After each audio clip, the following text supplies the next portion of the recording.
When the EQS debuted in Poland, I happened to disappear from YouTube for a while. That's why now, even though the car has been on the market for a few years, I had my first chance to drive it. So this will probably be the only video this year where the reviewer sees this car up close for the first time in his life, and right after such a minor facelift. If you also haven't had a chance to check out the EQS, I invite you to discover this electric S-Class together with me. And if it's your first time on my channel, my name is Zakar. Let's get started.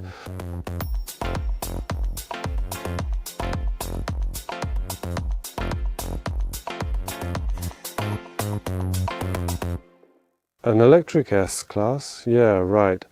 I actually took a break from YouTube at that time, but not from the internet, so I checked what my colleagues were saying about the new EQS, and everyone emphasized that it's really a cool car, but it's still missing a bit to be a true S-Class, both in terms of finish and what it offers in the back seat. And I think that during this, let's call it a micro facelift, Mercedes decided to focus on and address the area where the difference between the EQS and the S-Class was the biggest, which is the rear seat. After this micro facelift, the EQS has a new front, chrome horizontal strips on the grille, and a standing star on the hood. This clearly nods to the S-Class, but the overall shape hasn't changed much. Here we still have a streamlined car shaped like, I don't know, a drop of water, and not the formal 3-box shape of the S-Class, so the front is more like the S-Class, everything else remains unchanged. When it comes to front changes, I'm always for the star. However, when it comes to the visual upgrade on this plastic grille, it seems to me that it looks more like a homemade upgrade than a factory one, but of course that's a matter of taste. When it comes to numbers, I usually lift the hood, but here you don't lift the hood, so we open the cap for the windshield washer fluid. Comparing the base versions of the EQS and the S-Class, we see similar power, similar torque, and a similar 0 to 100 time.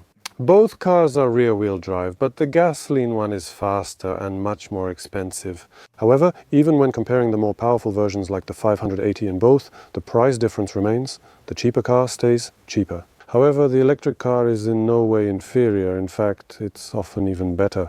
It does 0 to 60 in 4.4 seconds, has more torque and power, but when it comes to range, the electric car is only slightly behind the gasoline one. Inside, the EQS centers on a single theme, a massive glass panel spanning the dashboard. The Mercedes-Benz User Experience Hyperscreen is now standard after the facelift, 3 screens under one piece of glass, and in the evening that characteristic ambient light show. This approach to luxury differs from the S-Class, which emphasizes classic architecture, a vertical screen, and a lounge-like atmosphere. Here it's a futuristic lounge, while over there it's a classic office, an exclusive office I should add, because the S-Class interior is only in the S-Class. On the other hand, you'll find the hyperscreen not only in the EQS, but also, for example, in the EQE. Has anything changed since its debut? Yes, just a few minor refinements like chrome frames around the air vents, but the main focus after the facelift was on the rear.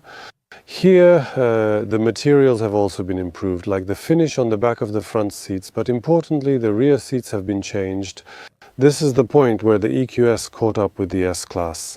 The rear backrest can be adjusted electrically from 27 to 36 degrees, more foam has been added, and the rear heating has been made faster. The executive package also adds S-Class features like neck and shoulder heating, pneumatic seat depth adjustment, and the ability to fold the front passenger seat down so someone in the back can sleep comfortably. And that's exactly Mercedes' answer to the accusation that the EQS isn't a real S-Class. So what do you think about that? I understand the desire to make the EQS stand out from the S-Class. It might look the same inside. For example, after all, it even has a different name, right? It can't have a different shape either. It has to be streamlined, which is important for electric cars. At the same time, because it's chasing the S-Class, even by copying all its aces like that unique rear seat, it's still giving it an advantage. I think it's never really meant to catch up to it. My dear friends, the partner of this episode is MUBIPL, which is a well-known way for you to buy cheap insurance. It's a comparison site that checks offers from different insurance companies and prepares a ranking of the best and cheapest offers for you. By purchasing through MUBI/Zacher after buying a policy, you can also get 100 Zlotus cashback. Check it yourself. After entering your car's details, you'll get a list of offers to choose from. Even if your policy isn't expiring now, you can compare it with what you paid for yours. It might come in handy in the future. The link is in the description, and let's not overpay for insurance. And when it comes to how much space a 2-meter tall person has inside the EQS, I'll say that I have about 2 fingers of free space above my head. The seat is as low as it can go. Why is it still so little? Because the EQS is designed to slip through the air. It can't be a tall car. It has to look exactly the way it does. We'll see how it is in the back, but up front I have no problem finding a comfortable position relative to the steering wheel thanks to its brilliant wide range of adjustment. So I pulled it really far out towards myself and lowered it enough so that basically even when I'm almost lying down in this car while driving, everything is right where it should be. Basically on the right side here, there's a curve where the console transitions into this big center tunnel, and that curve limits how close I can get to the console because my right knee already ends up hitting it. Despite that, the 2-meter tall person easily passes the front test, and this is how it looks in the back. Here, because of the sloping roof, I really feel like the roof is right above my head, but I don't have to duck. Here I'm sitting, well, you could say my head is almost touching the headliner, but I'm not slouching. As for my knees, I wouldn't say I have an excess of space, but it's definitely enough. I'm not touching the seats in front of me, and I have space under the seat as well, so I'd say it's just right. I'd say it's just... And besides that, I'm surrounded by luxuries. Pillows with the embroidered EQS logo and multimedia screens shining at me from every side. Air vents are on the B pillar and in the center. We have massages here. Of course, we have 4-zone climate control. We have everything you should have in a well-equipped S-Class, so basically everything. As you can see, this isn't a sedan, it's a liftback, so it's no surprise that it beats the S-Class when it comes to trunk capacity. The S-Class offers 550 litres, the EQS offers 610. It's not a huge difference, but still the shape of this trunk is quite specific. Oh, of course, we can't really fold down the rear seat backs here, at least not in this version with electric adjustment. Here I'm showing what it looks like with the seat reclined to the maximum and what it looks like with it raised to the maximum. So the trunk capacity also changes slightly depending on the seat back position, which is completely natural and understandable. Anyway, look, this is a very long trunk, and if we approach it like this as much as possible, just so we don't touch the wet trunk here after washing, then I'm able to reach about 3/4 of this trunk, and that's it. So that little end with a characteristic hump, probably for some kind of battery, is already out of my reach. So there. You already have to climb in somehow to reach for some small item. As for conveniences, we have one and another hook here, just regular, not retractable hooks, and a net on the left side. However, the cables, as in any electric car, have to be there, and they are here. There are 2 cases under the trunk floor, under the floor, which actually, it opens here and ends here. You can't open it more. And now it looks like I broke something, because when I opened it, I just pulled it out. And now we have to figure it out. Yes, we did it. So to sum up, the trunk is very spacious. We tested it yesterday, and basically 4 suitcases, lots of different things, everything fit in easily, all the photography equipment, everything fits in here. The trunk may not be very tall in this last part, but its length makes up for everything when it comes to carrying really large amounts of luggage. Let's take a look at the finish now. Look here, of course, at the top of the cockpit we have plenty of stitching, nice finishing and a lot of foam underneath, but as we get closer to the transition from the cockpit to the door, here we have plenty of that foam. However, the doors have only half as much. Which is a bit strange, because on the doors we actually have a chance to touch this surface once or twice and feel how soft it is, while the cockpit we might touch once or twice out of curiosity, and that's it. So it would seem there should be more foam here, but actually there's less, which doesn't mean there's none at all. It's definitely pleasant to the touch and comfortable. Down here we move on to a soft leather as well. The left armrest is perfectly fine and the right one is similar. And basically when it comes to the finish of this car, I would say that this strip could be finished better. I mean, it's finished well. Here we have leather, stitching, etc. again. However, unfortunately, there is no foam underneath it. Down here there's this material, maybe it's more like leather, although I'm not sure if it's leather, probably more like plastic, but it's a soft plastic. And the idea here is that your knee will rest in this spot. So it should be soft, and it is. However, my knee actually lands a little higher. Besides, I think that while driving, sometimes your hand might end up here as well, and in that case it would be better if it was soft. So it's soft on the top, but for some reason it's not here. As for storage compartments, we have a huge compartment under the right arm, cup holders, 2 USB-C ports. We also have a phone charger, some more space. In the armrest you can see large full-size headphones. There's plenty of space there. Underneath we have another big tray, another USB-C port, and a rubber band, as you can see, to help organize the space. The door pockets are quite spacious, very well finished, and even on the inside you can feel they're lined with felt. So every possible detail has been thought of here. As for the fit and finish, yes. Silence, silence, silence, silence, and once again, silence. But notice it's already moving with quite a large amplitude. But up here, look. This is a large amplitude, and unfortunately you can get some unpleasant sounds out of it. Of course, this is 100% intentional tugging, and nothing like this happens while driving. However, considering the price of this car and the overall beautiful finish, the impression this car makes is worth $1 million. And to be honest, I haven't seen its specifications, but I don't think I was very wrong. Here we have little pillows like in the S-Class. After all, this is the manufacturer selection, so these aren't cheap things. And a creaky sunshade, even if you tug on it maliciously, just doesn't seem to fit here, even if in practice it doesn't matter at all. And now it's time for the driving impressions, and right away I'll mention all those impressive technical specs. 4.4 to 100, lots of power, lots of torque, all of that in the EQS translates into driving impressions that are a bit like, remember, you have the letter S in the name. This is not a sports car. Even if, at your explicit request, it does 4.4 to 100 during normal driving, mainly I think in comfort mode, because that's the most natural driving mode in this car. We won't have the feeling that this car is trying to abuse its power to create any kind of disharmony inside. And it's amazing how such a great technical potential for power can be translated into such a dignified way of moving from point A to point B. Because this car's soundproofing, I would say, is really at the S-Class level. However, it differs from the S-Class in that the engine doesn't make any noise, so honestly it's only better. I really can't stand eco mode when it comes to driving modes. It's torture because it makes you drive like a ballerina stretching her leg on stage.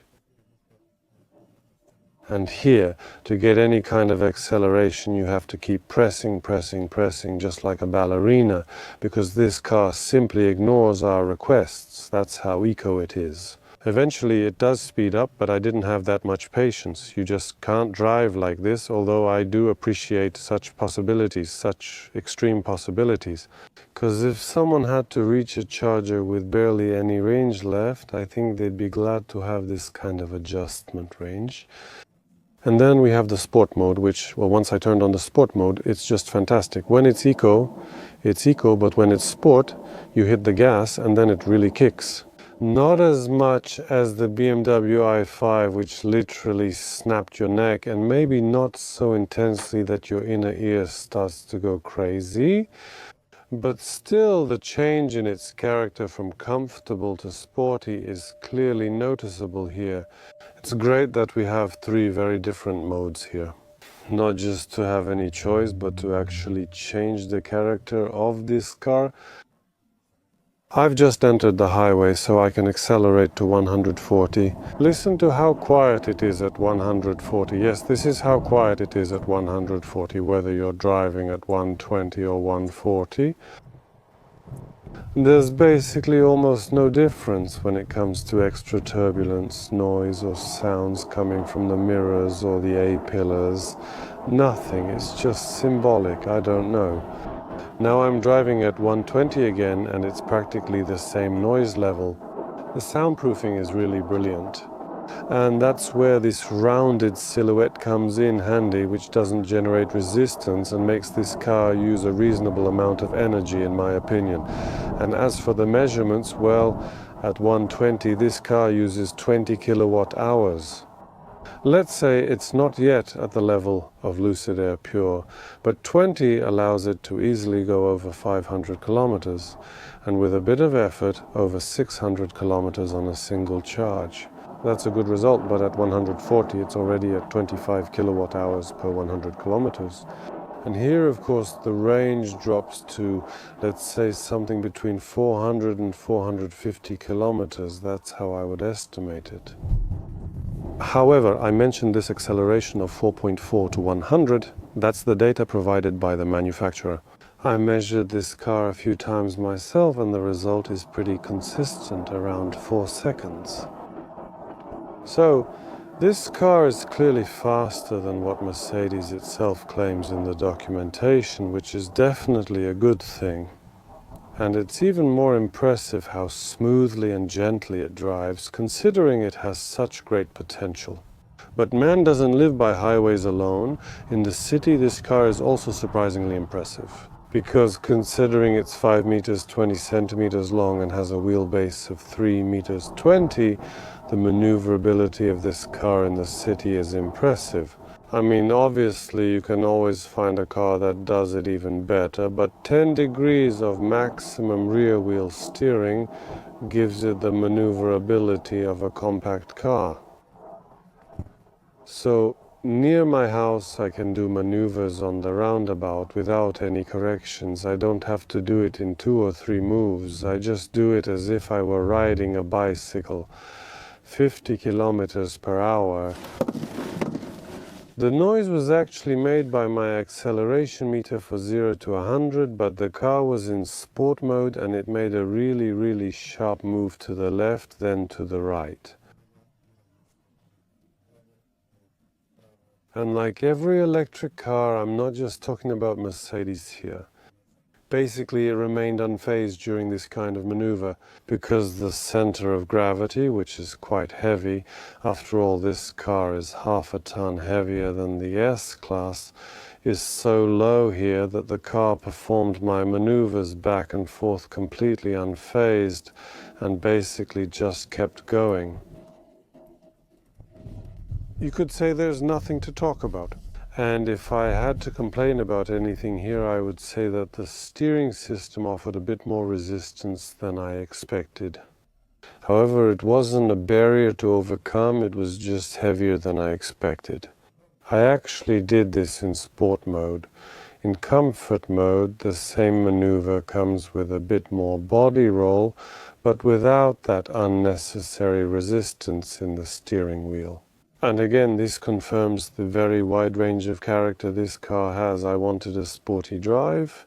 You get resistance in the steering wheel. You have a car that barely leans during sharp maneuvers. You have a car that does 0 to 60 in 4 seconds and kicks you in the back just like you wanted. But all you have to do is switch to comfort mode and you get exactly what the name of that mode suggests. And that really reminds me of the S-Class. So in terms of driving experience, I would say the difference is relatively small. I mean, I know that the S-Class, when it comes to the air suspension setup, can be even more like a boat, barely touching the road. You could say that's how comfortable it can drive.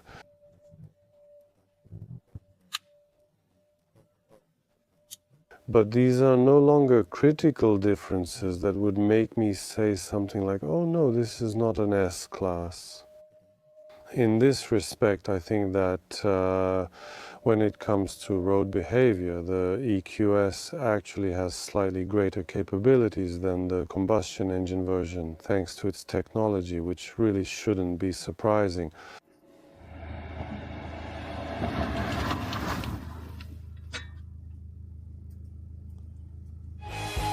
Mercedes never disappoints at night when it comes to appearance, and I mean the brand itself, because basically in a lot of cars we have the same abundance of LEDs all around. Look here, when the system detects movement on the right side, it only then lights up. In this case, it doesn't bother lighting up otherwise.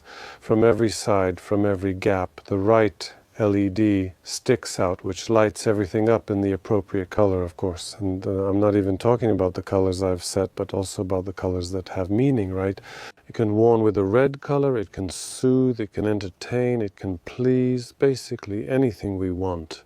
We can, oh, there's lighting here too, you just can't see it, there's lighting here as well, and you can actually see it, and lower down you can also see that there's lighting, and in the compartments, in the doors, in the handles, everywhere, and at your feet, wherever you want, above your head, and of course, when you open the mirror, everything is illuminated. That's how it looks from the front.